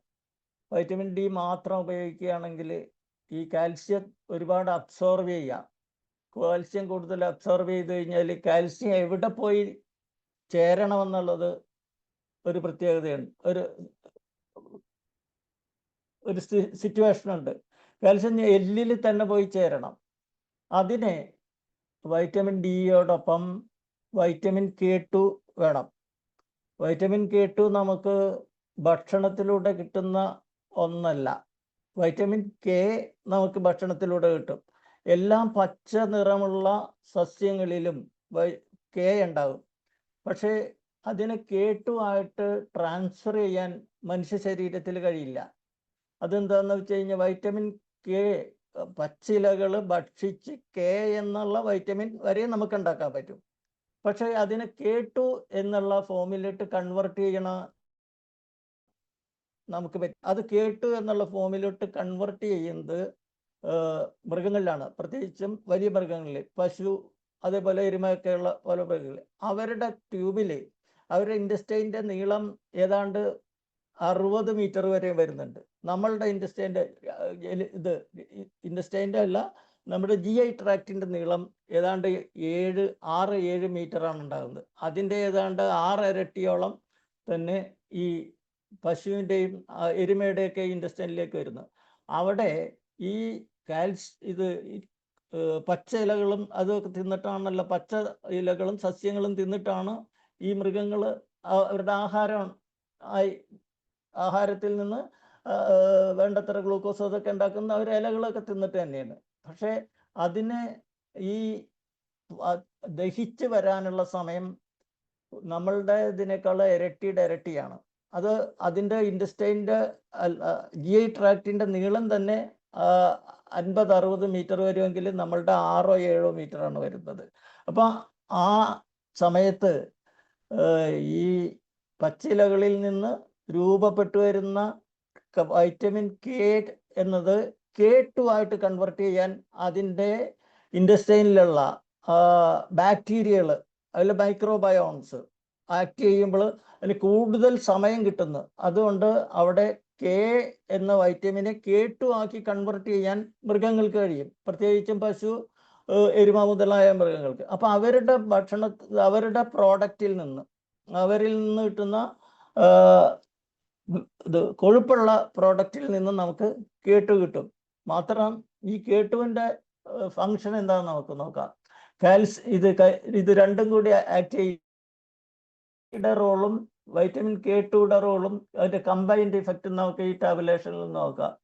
ഇത് vitamin D3 increase intestinal absorption calcium and phosphate ആണ്. വൈറ്റമിൻ K2ന് അവിടെ വലിയ ഇതൊന്നുമില്ല. അതിൻ്റെ ഫലം ഇഫക്റ്റ് എന്തായിരിക്കും? More calcium enters in the blood stream. രണ്ടാമത് കാൽസ്യം യൂട്ടിലൈസേഷൻ ആണ്. Stimulate production of calcium binding protein and osteocalcium and matrix gla protein MGP. ഇത് activate carboxylates these proteins so they can bind and guide calcium properly. ഇവിടെ ആദ്യത്തെ സ്റ്റേജിൽ vitamin ഡിയുടെ role അതിനെ stimulate ചെയ്യുക, product calcium binding പ്രോട്ടീനെ ഉണ്ടാക്കുക. Calcium protein അതേപോലെ അല്ല MGP എന്നുള്ള ഗ്ലാ പ്രോട്ടീൻ, അത് എല്ലിന്റെ നിർമ്മാണത്തിൽ അത് വൈറ്റമിൻ K2യുടെ ഫംഗ്ഷൻ ആണ് പറയുന്നത്. ആക്ടിവേറ്റ് കാർബോക്സിലേറ്റ്, ഈ നിർമ്മിക്കുന്ന ഇതിൽ ഗ്ലാ പ്രോട്ടീനെ കാർബോക്സിലേറ്റ് ആക്കി ആക്ടിവേറ്റ് ചെയ്തിട്ട് അത് കാൽസ്യത്തിനെ പ്രോപ്പറായിട്ട് ബൈൻഡ് ചെയ്യാൻ സഹായിക്കുന്നത്.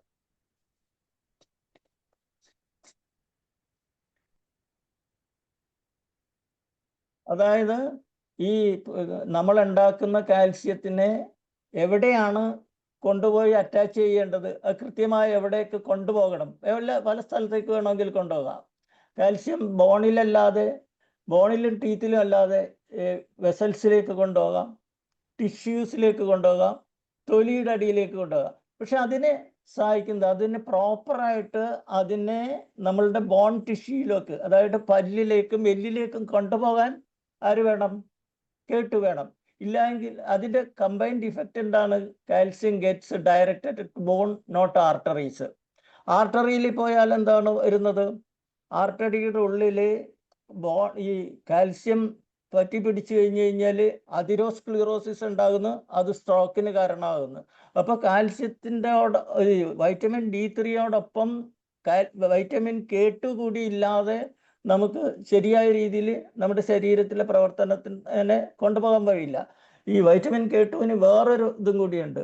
അധികമുള്ള കാൽസ്യത്തിനെ ബ്ലഡിൽ നിന്ന് വെസൽസിൽ നിന്ന് ഡിറ്റാച്ച് ചെയ്ത് കൊണ്ടുവന്നിട്ട് ഈ കാൽസിഫിക്കേഷനെ, വെസൽസിൻ്റെ ഉള്ളിൽ നടക്കുന്ന കാൽസിഫിക്കേഷനെ തടയാനും അതുവഴി ഹാർട്ട് അറ്റാക്ക്, സ്ട്രോക്ക് ഉള്ള അവസ്ഥയിലേക്ക് ശരീരത്തെ തള്ളിവിടാതെ സംരക്ഷിക്കാനും ഈ വൈറ്റമിൻ D3ക്ക് കഴിയും. അത് ഇനി ബോൺ ഫോർമേഷനിൽ ഇത് പ്രൊമോട്ട് ഓസ്റ്റിയോബ്ലാസ്റ്റ്, ബോൺ ബിൽഡിംഗ് സെല്ലിൻ്റെ ആക്ടിവിറ്റിയെ വൈറ്റമിൻ D നമ്മൾ ആദ്യം തന്നെ പറഞ്ഞു, ഇത് എല്ലിൻ്റെ സ്റ്റെം സെല്ലിൽ വെച്ചിട്ട് ഓസ്റ്റിയോബ്ലാസ്റ്റ് നിർമ്മിക്കപ്പെടുന്നുണ്ട്. ആ ഓസ്റ്റിയോബ്ലാസ്റ്റ് ഇതിനെ activate osteoclast to bone mineralization. K2 ആണ് ഈ ബോൺ മിനറലൈസേഷനെ സഹായിക്കുന്നത്. ബോണിനെ മിനറൽസ് കൊണ്ട് നേരത്തെ നമ്മൾ പറഞ്ഞ ഓസ്റ്റിയോകാൽസിൻ, ഓസ്റ്റിയോപോയിസിൻ, ആൽക്കലൈൻ ഫോസ്ഫേറ്റ്, അതൊക്കെ മിനറൽസ് ആണ്. ആ മിനറൽസിനെ പ്രാഥമികമായിട്ടുള്ള ബോൺ ഓസ്റ്റിയോയിഡ് എന്ന ആ കോശത്തിൻ്റെ ഉള്ളിൽ, ആ വസ്തുവിൻ്റെ ഉള്ളിൽ കൊണ്ടുവന്ന് വെക്കുന്നുണ്ട്. പക്ഷെ അതിനെ ശരിയായ രീതിയിൽ മിനറലൈസ് ചെയ്യാൻ വേണ്ടി, അതായത് ശരിയായ രീതിയിൽ ബോണായി പാകപ്പെടുത്താൻ വേണ്ടി നമുക്ക് വൈറ്റമിൻ K2ൻ്റെ സഹായം ഉണ്ടല്ലേ, അല്ലെങ്കിൽ ആ ബോൺ ശരിയായ രീതിയിൽ ആയിരിക്കില്ല ഉണ്ടാകുന്നത്. വൈറ്റമിൻ K2 കൂടി പ്രവർത്തിച്ചാലേ ശരിയായ രീതിയിൽ ബോൺ ഫോർമേഷൻ നടക്കുകയുള്ളൂ. അങ്ങനെ ഉണ്ടാകുന്നത് സ്ട്രോങ്ങർ ബോൺസും ടീത്തും ആയിരിക്കും. ഇനി വാസ്കുലർ പ്രൊട്ടക്ഷൻ, ഞാൻ നേരത്തെ തന്നെ പറഞ്ഞു കഴിഞ്ഞാൽ raises calcium availability. Vitamin D3 കാൽസ്യൻ്റെ അവൈലബിലിറ്റിയെ ഇൻക്രീസ് ചെയ്യുന്നുണ്ട്. അതെങ്ങനെയാണെന്ന് വെച്ചാൽ ഇൻറ്റസ്റ്റൈൻ സെൽസിൽ പോയിട്ട് വൈറ്റമിൻ D ഈ റിസപ്റ്റേഴ്സിൽ ആക്ട് ചെയ്തിട്ട് അവിടെ കാൽബൈഡിൻ എന്ന പ്രോട്ടീൻ ഉണ്ടാക്കിയിട്ട് ആ കാൽബൈഡിൻ കാൽസ്യത്തിനെ അബ്സോർവ് ചെയ്യുന്നു. അങ്ങനെ അതാണ് വൈറ്റമിൻ ഡിയുടെ പ്രവർത്തനം. എന്നാൽ വൈറ്റമിൻ K2ൻ്റെ പ്രവർത്തനം prevent calcification blood vessels walls. ഇങ്ങനെ ഉണ്ടാക്കുന്ന കാൽസ്യത്തിനെ ബ്ലഡ് വെസൽസിൽ കൊണ്ടുപോയി പതിപ്പിക്കാതിരിക്കുന്നു, അതിനെ പ്രിവെന്റ് ചെയ്യുന്നു. ഒരുപാട് നമ്മൾ വൈറ്റമിൻ D കഴിക്കുന്നു, കാൽസ്യം കഴിക്കുന്നു, ധാരാളം കാൽസ്യം ഉണ്ടാകുന്നു, കാൽസ്യം അബ്സോർവ് ചെയ്യുന്നു. പക്ഷെ അതെവിടെ പോകുന്നു? കാൽസ്യം അബ്സോർവ് ചെയ്ത് കഴിഞ്ഞാൽ അത് എല്ലിലേക്ക് പോകണം. എല്ലിലേക്ക് പോയിട്ട് അവിടെ ശരിയായ രീതിയിൽ അതിനെ ചേർത്ത് വെക്കാൻ കഴിയണം. അങ്ങനെ ചേർത്ത് വെക്കാൻ കഴിയുന്നതാണ് ഈ ഗ്ലാ പ്രോട്ടീൻ. അത് നിർമ്മിക്കുന്നതും അതിന് ആ പ്രക്രിയയിൽ കൂടുതൽ പങ്കെടുക്കുന്നതാണ് വൈറ്റമിൻ K2. അത് അങ്ങനെ വരുമ്പോൾ healthy arteries and reduced heart risk മാത്രമല്ല, എവിടെയെല്ലാം ഇപ്പൊ തലച്ചോറിലാണെങ്കിൽ സെറിബൽ സ്ട്രോക്ക്, അത് സ്ട്രോക്കിനെ തടയാനും ഈ കാരണം കൊണ്ട് തന്നെ കഴിയും.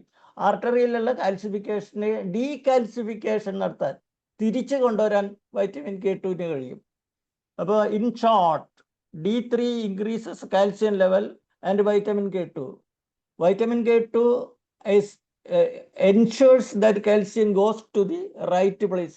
കാൽസ്യത്തിനെ ശരിയായ ദിശയിലേക്ക് തിരിച്ചു വിടാൻ വൈറ്റമിൻ K2 സഹായം വേണം.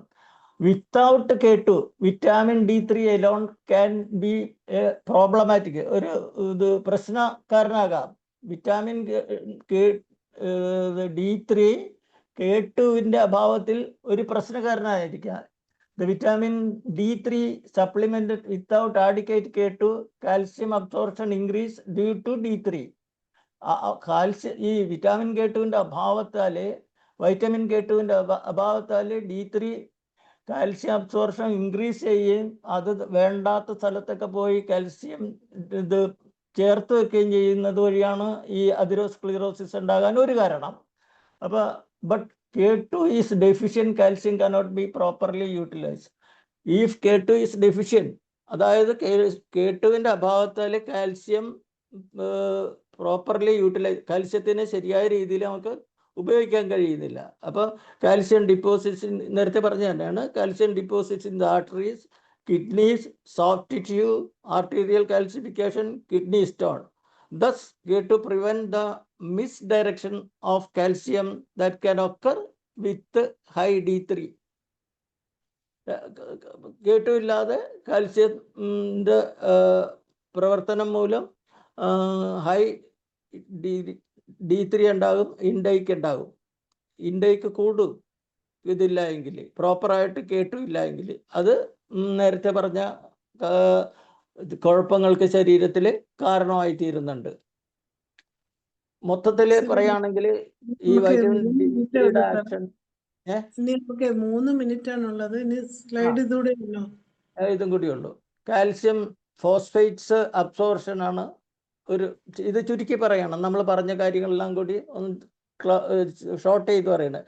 Calcium phosphate absorption mechanism, calbindin synthesis ആദ്യമേ നമ്മൾ പറഞ്ഞു. ഇൻറ്റസ്റ്റൈൻ കോശങ്ങളിൽ പോയിട്ട് ആക്ട് ചെയ്തിട്ട് കാൽബിഡിൻ ഇൻറ്റസിസ് ചെയ്യുന്നു. അതിൻ്റെ റിസൾട്ട് സ്ട്രോങ് ബോൺ ആയിരിക്കും. ബോൺ മിനറലൈസേഷൻ നേരത്തെ ഞാൻ പറഞ്ഞായിരുന്നു. ഈ ബോണിൽ ആദ്യം തന്നെ ഓസ്റ്റിയോയിഡ് ഉണ്ടാക്കുന്നു. ആ ഓസ്റ്റിയോയിഡിനെ പിന്നെ മിനറൽസ് ചേർത്ത് ഒരു ബോണാക്കി മാറ്റുന്നു. എന്നിട്ട് റിക്കറ്റ്സ്, ഓസ്റ്റിയോമലേഷ്യ എന്നീ രോഗങ്ങൾ ഇല്ലാതെ നമ്മൾ സംരക്ഷിക്കും. മസിൽസിൽ regulate calcium binding handling and improved strength coordination. Immune modulation, ഇത് വളരെ പ്രധാനപ്പെട്ട സംഭവമാണ്. ആൻറ്റി മൈക്രോബിയൽ പെപ്റ്റൈഡ്സ്, ഞാൻ പറഞ്ഞത് ശരീരത്തിൽ നിർമ്മിക്കുന്ന ആൻറ്റിബയോട്ടിക്കുകളാണ്. അത് നമ്മളുടെ ഇമ്മ്യൂൺ സിസ്റ്റത്തിലെ ഏറ്റവും പ്രധാനപ്പെട്ട ഘടകങ്ങളാണ്. അതിലെ T സെൽസ് ഉണ്ട്, റെഗുലേറ്ററി T സെൽസ് ഉണ്ട്. ഈ റെഗുലേറ്ററി T സെൽസ് ആണ് ഓവർ ആക്റ്റീവ് ഇത് ഇൻഫ്ലമേഷനെ ഇൻഹിബിറ്റ് ചെയ്യുന്നത്. അങ്ങനെയാണ് വളരെ ഗുരുതരമായ അവസ്ഥയിലേക്ക്, ഈ നമ്മളുടെ കൊറോണ പോലെയുള്ള അവസ്ഥയിലേക്ക് അതിനെ തടയാൻ നമുക്ക് പറ്റുന്നത് ഈ ഇൻഹിബിറ്ററി ഈ ആക്ഷൻ കൊണ്ടാണ്. അത് എന്താണ് ചെയ്യുന്നത്? Hormonal effect, regulates gene expression. ഈ വൈറ്റമിൻ ഡി കാൽസിട്രോള് ഒരു ഹോർമോണൽ എഫക്റ്റ് ഉണ്ട്. അത് ഇത് നമ്മൾ നേരത്തെ പറഞ്ഞു, ബോണിൻ്റെ സ്റ്റെം സെല്ലിൻ്റെ അതിസൂക്ഷ്മ തലത്തിൽ വന്നിട്ട് അതിൻ്റെ ജീൻ ഘടനയിൽ വ്യത്യാസം വന്നിട്ട് അതിന് പുതിയ വസ്തുക്കൾ ഉണ്ടാക്കി സഹായിക്കുന്നു. അതുപോലെ തന്നെ പല ഓർഗൻസിലും അത് കൂടുതൽ ഇമ്മ്യൂൺ സിസ്റ്റത്തിനെ കൂടുതൽ ബലപ്പെടുത്താനും ഇത് സഹായിക്കുന്നു. അപ്പോൾ ഈ കാര്യങ്ങളാണ് ഇതിൻ്റെ നട്ഷലായിട്ട് നമുക്ക് പറയാനുള്ളത്. ഇനി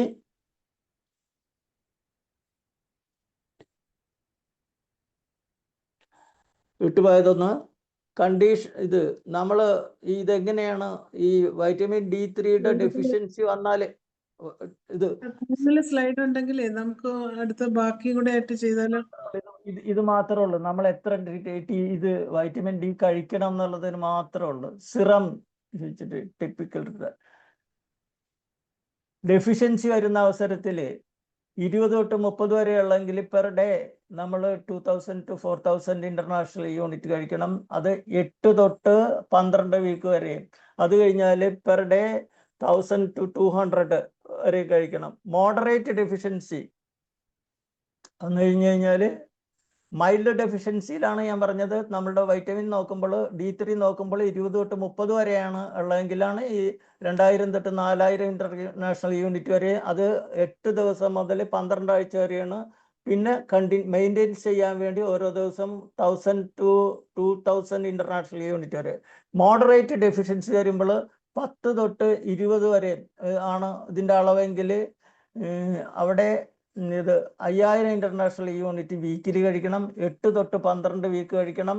മെയിൻറ്റെയിൻസ് ചെയ്യാൻ വേണ്ടി ഇത് കഴിഞ്ഞ് കഴിഞ്ഞാൽ 12 വീക്ക് കഴിഞ്ഞാൽ 1000 ഇന്റർനാഷണൽ യൂണിറ്റ് തൊട്ട് പെർ ഡേ കഴിക്കണം. സിവിയർ ഡെഫിഷ്യൻസി 10-ൽ താഴെയാണെങ്കിൽ 50,000 ഇന്റർനാഷണൽ യൂണിറ്റ് 8 തൊട്ട് 12 ആഴ്ച വരെ കഴിക്കണം. അത് കഴിഞ്ഞാൽ മെയിൻറ്റെയിൻസിന് 1000 to 200 international unit per day കഴിക്കണം. എൽഡർലി മാൽ അബ്സോർഷൻ വരാം, ഒട്ടും ഇത് ചെയ്യാതിരിക്കുകയാണെങ്കിൽ. അങ്ങനെയാണെങ്കിൽ 10,000 പെർ ഡേ 8 to 12 വീക്ക്. അത് കഴിഞ്ഞാൽ ആ 12 വീക്ക് കഴിഞ്ഞാൽ 2000 to 4000 international unit per day. ഇതാണ് ഇപ്പോൾ ഉള്ളത്. ഇവിടെ കൺക്ലൂഡ് ചെയ്യാം. നമുക്ക് ഒരു സ്ലൈഡ് വിട്ടുപോയാൽ ഞാനിപ്പോൾ പറഞ്ഞു തന്നുള്ളൂ. Anything more? സ്ലൈഡ് തീർന്നോ സാറേ? തീർന്നു. ഏതെങ്കിലും ഒരു സ്ലൈഡ് കൂടെ ഉണ്ടെങ്കിൽ ഇട്ടാൽ നമുക്ക് യൂട്യൂബിൽ വരുമ്പം അത് പ്രയോജനപ്പെടുത്താം. ഇതിലേറ്റവും പ്രധാനപ്പെട്ട സ്ലൈഡിലോ എല്ലാം പ്രധാനപ്പെട്ട സ്ലൈഡാണ്. പക്ഷെ നമ്മൾ വൈറ്റമിൻ K2 പ്രസക്തി വളരെ കൂടുതലാണ്. അതേപോലെ തന്നെ എന്താണ് അതിൻ്റെ പ്രസക്തി എന്ന് പറഞ്ഞു കഴിഞ്ഞാൽ അതിൻ്റെ അഭാവത്തിലാണ് ഈ നമ്മളുടെ ഇത് ആർട്ടറിയിൽ കാൽസിഫിക്കേഷൻ നടക്കുന്നത്. കാൽസിഫിക്കേഷൻ നടത്തുന്ന ആർട്ടറിയിൽ തന്നെ K2 കൊടുത്തു കഴിഞ്ഞാൽ, K2 പല രൂപങ്ങളുണ്ട്. മൈനോകൈൻ 7 എന്നുള്ള രൂപമാണ് അതിലേറ്റവും എഫക്റ്റീവ് ആയിട്ടുള്ളത്. K2 മൈനോകൈൻ 7 ആ രൂപത്തിലുള്ള വൈറ്റമിനാണ് ഏറ്റവും കൂടുതൽ നമുക്ക്. അത് നമുക്ക് ഇത് മൃഗങ്ങളുടെ ഒക്കെ ഭക്ഷണത്തിൽ നിന്ന് കിട്ടാൻ വിഷമമാണ്. നമുക്ക് ഇവിടെ നമുക്കത് മാർക്കറ്റിൽ നിന്ന് തന്നെ വാങ്ങി തന്നെ കഴിക്കേണ്ടി വരും. മൈനോകൈൻസ് K2 മൈനോകൈൻ 7 അത് തന്നെയാണ്. അത് കഴിച്ചു കഴിഞ്ഞ് കഴിഞ്ഞാൽ നമുക്ക് ഈ ആർട്ടറിയിൽ ഉണ്ടാകുന്ന കാൽസിഫിക്കേഷനെ ഇത് ചെയ്യാൻ പറ്റും. കാൽസ്യത്തിന് മുഴുവൻ വലിച്ചു മാറ്റാൻ പറ്റും. അങ്ങനെ ആർട്ടറിയിലുള്ള കാൽസിഫിക്കേഷൻ മൂലം ഉണ്ടാകുന്ന അതിരോസ്ക്ലിറോസിസ് പോലെയുള്ള രോഗങ്ങൾ തടയാനും ഹാർട്ട് അറ്റാക്കിൽ നിന്ന്, സ്ട്രോക്കിൽ നിന്ന് നമ്മളെ രക്ഷിക്കാനും കഴിയും. പക്ഷെ ഒരു കാര്യം, ഈ വൈറ്റമിൻ K2 ഇത് ബ്ലഡ് ക്ലോട്ട് ചെയ്യുന്ന ഒരു വിറ്റാമിൻ കൂടിയാണെന്ന് ഓർക്കുക. ആ വൈറ്റമിൻ K2 ബ്ലഡ് ക്ലോട്ട് ചെയ്യാതെ ഇരിക്കാൻ വേണ്ടിയിട്ട് ഹൃദ്രോഗികളൊക്കെ കഴിക്കുന്ന ആസ്പിരിൻ കഴിക്കുന്ന ആളുകളിൽ ഈ വൈറ്റമിൻ K2 ഉപയോഗിച്ചാൽ അത് ശരിയായിരിക്കില്ല. അവർക്കത് ഉപയോഗിക്കുന്നത് ശരിയല്ല. സാർ ആ K2 സ്പെല്ലിംഗ് എന്ന് പറയാമോ? ബയോകൈൻ എന്നാണോ പറഞ്ഞത് സാറ്? മൈനോകൈൻ സ്പെല്ലിംഗ് എന്ന് പറയാമോ? സ്പെല്ലിംഗ് എനിക്ക് അത്ര ഇഷ്ടം. മൈനോകൈൻ എന്ന് പറഞ്ഞാൽ അടിച്ച് വൈറ്റമിൻ K2 മൈനോകൈൻ. അത് ഇത് വൈറ്റമിൻ K വിറ്റാമിൻസിന് പൊതുവെ പറയുന്ന പേരാണ് മൈനോകൈൻ. അതിലെ മൈനോകൈൻ 7 ആണ്. MI ആണ് തുടങ്ങുന്നത്. മൈനോകൈൻ അത് നോക്കാം സാർ. നെറ്റിലടിച്ച് നോക്കിയാൽ കിട്ടും. എന്തായാലും സാറേ ഇന്ന് നമുക്ക് 10:33 എന്നാലും സാരമില്ല. സാറിൻ്റെ മുഴുവൻ സ്ലൈഡും നമുക്ക് കിട്ടണമെന്നുള്ളതായിരുന്നു. വളരെ വളരെ പ്രയോജനമുള്ളൊരു ക്ലാസ്സാണ് ഇന്ന് നമുക്ക് കിട്ടിയത്. ഇനി നമുക്ക് സമയമില്ല, എങ്കിലും അത്യാവശ്യം ആർക്കെങ്കിലും എന്തെങ്കിലും പറയാനുണ്ടെങ്കിൽ ചോദിക്കാനുണ്ടെങ്കിൽ ചോദിക്കാം. എനിക്കറിയാവുന്ന ഞാൻ പറഞ്ഞു അത്രേ ഉള്ളൂ. സാറ് ഇത് അരമണിക്കൂർ കൊണ്ട് തീരുമെന്നും പറഞ്ഞാണ് സാറ് ഇത് മൈക്രോവേവ് പറഞ്ഞാലോ. ഞാൻ അന്നേ പറഞ്ഞു ജയന്ത സാറേ, നമുക്കിത് ഒറ്റ ഇതായിട്ട് പോകാം, അത് കഴിഞ്ഞ് ചർച്ചയാക്കാം. പക്ഷെ ഇന്നിപ്പോ ചർച്ചയ്ക്ക് നേരമില്ല. അതുകൊണ്ട് തന്നെ നമുക്ക് അടുത്ത ഒരു സെഷൻ വെക്കേണ്ടതായിട്ടിരിക്കുന്നു. അപ്പൊ അല്ല കൂടുതലായിട്ട് വൈറ്റമിൻ കെ കുറിച്ച് ഞാൻ അടുത്ത സെക്ഷൻ വേണ്ട ആവശ്യമില്ല. ഇതിൽ അല്ല തന്നെ എന്തെങ്കിലും ഒരു സംശയം ഉണ്ടെങ്കിൽ ഇത് വളരെ സങ്കീർണമായ പ്രോസസ്സാണ്. അതിൻ്റെയൊക്കെ ഒരു നട്ഷലാണ് ഞാൻ ഇവിടെ എടുത്തു വെച്ചിട്ടുള്ളത്. ഓരോ പ്രോസസ്സിനും അതിൻ്റെ ഇത് ബയോളജിക്കൽ ആക്ഷൻ കുറേ വരുന്നുണ്ട്. അതിൻ്റെ പിറകിലുള്ളത് റിയാക്ഷനും ആക്ഷനും ഒക്കെ കുറേ വരുന്നുണ്ട്. അത് നമുക്കത്ര ഇത് ചെയ്യാൻ പറ്റില്ല. അതിൻ്റെ പോയിന്റ്സ് മാത്രമാണ് ഇവിടെ മിക്കവാറും കളക്ട് ചെയ്തിട്ടുള്ളത്. ഇതിൽ ഏറ്റവും ചുരുങ്ങിയത് വൈറ്റമിൻ K2 നമുക്ക് ആക്റ്റീവായിട്ടുള്ള ഹോർമോൺ അല്ല, അതിനെ ആക്ടിവേറ്റ് ചെയ്യണം. ലിവറിൽ വെച്ചിട്ടാണ് ആക്ടിവേറ്റ് ചെയ്യുന്നത്, കരളിൽ വെച്ചിട്ട് രണ്ടാമത് ആക്ടിവേറ്റ് ചെയ്യുന്നു. അങ്ങനെ ആക്ടിവേറ്റ് ചെയ്ത ഹോർമോൺസ് നമ്മുടെ ശരീരത്തിൻ്റെ എല്ലാ സ്ഥലത്തും പോയിട്ട് ഒരുപാട് പ്രവർത്തനങ്ങൾ സഹായിക്കുന്നുണ്ട്. ഇതിൻ്റെ ഡെഫിഷ്യൻസി കൊണ്ട് കുറേ രോഗങ്ങൾ ഉണ്ടാകുന്നു. ഞാൻ ഇപ്പോൾ നോക്കുമ്പോൾ ഈ രോഗികളോട് വൈറ്റമിൻ D3 ചെക്ക് ചെയ്യാൻ വരുന്ന 100-ൽ ഒരാൾ പോലും വൈറ്റമിൻ D ഉള്ളതായിട്ട് പൂർണ്ണമായിട്ട് സഫീഷ്യൻ്റ് ആയിട്ട് ഉള്ളതായിട്ട് കാണുന്നില്ല. അവർക്ക് നമ്മൾ പല രോഗങ്ങൾക്കും മരുന്ന് കൊടുക്കും, പക്ഷേ അതൊന്നും കൊണ്ടും അവരുടെ അസുഖം തിരിച്ച് മാറുന്നില്ല. അപ്പോഴാണ് നമ്മൾ ഈ വൈറ്റമിൻ K2 ടെസ്റ്റ് ചെയ്യാൻ പറയുകയും വൈറ്റമിൻ K2 കൂടി കൊടുത്തിട്ട് നമ്മുടെ മരുന്ന് കൊടുക്കുമ്പോൾ അത് ഇഫക്റ്റീവായി കാണുകയും ചെയ്യുന്നുണ്ട്. വൈറ്റമിൻ K2-ന് പകരം നമ്മുടെ മരുന്ന് പ്രതിസ്ഥാപിക്കാൻ പറ്റില്ല. അതായത് വൈറ്റമിൻ K2 അല്ല, വിറ്റാമിൻ D3ക്ക് പകരം വൈറ്റമിൻ K2, അതേപോലെ തന്നെ വൈറ്റമിൻ D3ക്കും പകരം. D3 ആണ് വളരെ പ്രധാനപ്പെട്ടത്. പക്ഷേ അതിൻ്റെ പ്രവർത്തനത്തിനെ കൂടുതൽ ഫലപുഷ്ടമാക്കി തീർക്കണമെങ്കിൽ വൈറ്റമിൻ K2 കൂടി വേണം. എന്തെങ്കിലും ഞാൻ ഇത് വേഗത്തിൽ പറഞ്ഞു പോയത് കൊണ്ട് വേണ്ടത്ര വിശദീകരണം എല്ലായിടത്തും കിട്ടിയിട്ടുണ്ടാവും എന്ന് എനിക്ക് തോന്നുന്നില്ല. സാറത് ധൃതി വെക്കാതെ എന്നാലും നമുക്ക് യൂട്യൂബിൽ വരുന്നൊരു സമാധാനം ഞങ്ങൾക്കുണ്ട്. കാരണം ഒന്നും കൂടെ ഒന്ന് ശരിക്കും കേട്ടെങ്കിലേ അത് പൂർണ്ണമായിട്ട് നമ്മുടെ ഇതിലോട്ട് വരുവുള്ളൂ. അത്രേ ഏതായാലും ഉള്ളൂ. ഏതായാലും അങ്ങനെ ഒരു ഉപകാരം ഏറ്റവും ഉപകാരപ്പെടുന്ന ഒരു ചാർട്ട് ഇതാണ്, general guidelines for adult എന്ന് പറഞ്ഞിട്ട് ഇത് എത്ര അളവ് നമ്മൾ കഴിക്കണം എന്നുള്ളത്. അത് വേണമെങ്കിൽ നിങ്ങൾ ഇത് ചെയ്തെടുത്തോളൂ. ഗൈഡ് ലൈൻസ് ഫോർ അഡൾട്ട് അളവ് ഒപ്റ്റിമൽ ലെവലും അതിന് നമ്മൾ എന്താണ് വൈറ്റമിൻ എത്ര കൊടുക്കണം, എത്ര ആഴ്ച കൊടുക്കണം, എപ്പോഴൊക്കെ കൊടുക്കണം എന്നുള്ളത്. ധനേഷ് ഡോക്ടർ സാറിനൊരു നന്ദി പറയണേ. തീർച്ചയായും ഇന്നത്തെ വേദിയിൽ അതിഗംഭീരമായി വൈറ്റമിൻ ഡിയെ കുറിച്ച് സംസാരിക്കുകയും അതിനെക്കുറിച്ച് വളരെ നല്ലൊരു സ്ലൈഡ് തയ്യാറാക്കി എല്ലാവരുടെ മുമ്പിൽ അവതരിപ്പിക്കുകയും ചെയ്ത പീതാംബരൻ സാറിന് എൻ്റെ പേരിലും IFBCയുടെ പേരിലും നന്ദി രേഖപ്പെടുത്തുകയാണ്. നന്ദി ധനേഷ് ഡോക്ടറെ. ശരിക്കും വൈറ്റമിൻ ഡി എന്ന് പറയുന്നത് നല്ലൊരു വിഷയമാണ് ഇന്ന് സാർ എടുത്തത്. അത് മാത്രമല്ല, ഇത്രയും ഡീറ്റെയിൽഡ് ആയിട്ട്, ഇത്രയൊന്നും നമുക്ക് അറിയത്തില്ല, അത്രയും ഡീറ്റെയിൽഡ് ആയിട്ട് ഡോക്ടർ ഇതിൽ ക്ലാസ് എടുത്തു. ഇനിയും ഇതിന് തുടർച്ചയായിട്ട് ഡോക്ടറെ വീണ്ടും ക്ലാസ്സുകൾ എടുക്കണം. ഒരിക്കൽ കൂടി ഡോക്ടർക്ക് പ്രത്യേകം നന്ദി അറിയിക്കുകയാണ്. അതുപോലെ തന്നെ ഇന്നത്തെ നമ്മുടെ മൈക്രോബയോമിനെ കുറിച്ച് ഒരു ക്ലാസ് വെച്ചതാണ് പിന്നീട് എപ്പോഴെങ്കിലും. സാർ ഇത് നല്ല രീതിയിൽ സാറ് ക്ലാസ് എടുക്കുന്നുണ്ട്. സാർ ഇത് വിശദമായിട്ട് ഞങ്ങൾക്ക് വീണ്ടും പറഞ്ഞു തരണം. നമ്മുടെ 1887 പ്രതിദിന സൂം വെബിനാർ ഇവിടെ വളരെ വിജയകരമായി അവസാനിക്കുകയാണ്. ഇതിൽ പങ്കെടുത്ത എല്ലാവർക്കും പ്രത്യേകം നന്ദി അറിയിക്കുന്നു. അങ്ങനെ ഇന്ന് നമ്മുടെ ഈ സൂം അവസാനിക്കുന്നു. എല്ലാവർക്കും ശുഭരാത്രി.